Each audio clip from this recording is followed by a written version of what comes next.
Amun Part 2. When the army of the founder of the 18th dynasty expelled the Hyksos rulers from Egypt, the victor's city of origin, Thebes, became the most important city in Egypt, the capital of a new dynasty. The local patron deity of Thebes, Amun, therefore became nationally important. The pharaohs of that new dynasty attributed all their successful enterprises to Amun, and they lavished much of their wealth and captured spoil on the construction of temples dedicated to Amun.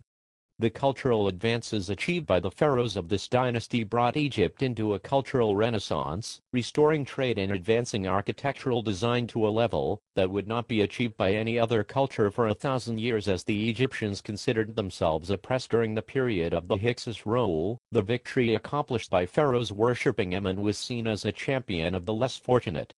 Consequently, Amun was viewed as upholding the rights of justice for the poor. By aiding those who traveled in his name, he became the protector of the road. Since he upheld Ma'at, truth, justice and goodness, those who prayed to Amun were required, first, to demonstrate that they were worthy by confessing their sins. Votive stela from the artisan's village at Deir el-Medina record, Amun who comes at the voice of the poor in distress, who gives breath to him who is wretched, you are Amun, the Lord of the silent, who comes at the voice of the poor, when I call to you in my distress you come and rescue me, though the servant was disposed to do evil, the Lord is disposed to forgive.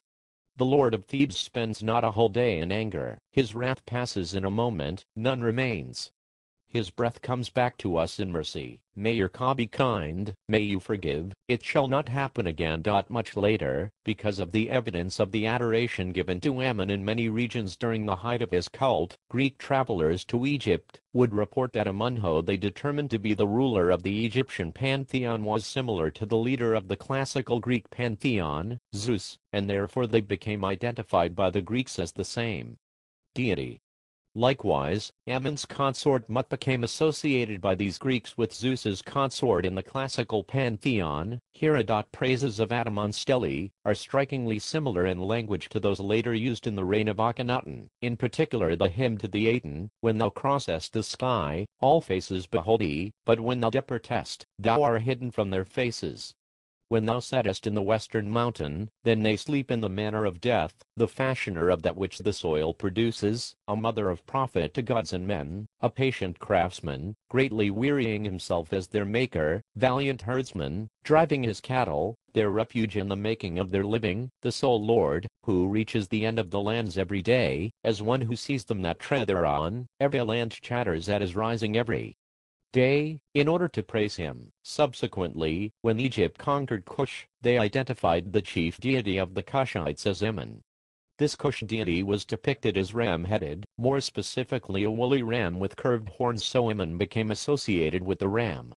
Indeed, due to the aged appearance of the Cush ram deity, the Egyptians came to believe that this image had been the original form of Amun, and that Cush was where he had been born.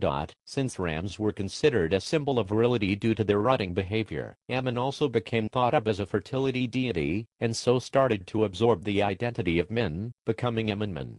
This association with virility led to Amun gaining the epithet Kumudaf, meaning bull of his mother, in which form he was found depicted on the walls of Karnak, the phallic, and with a scourge, as Min was.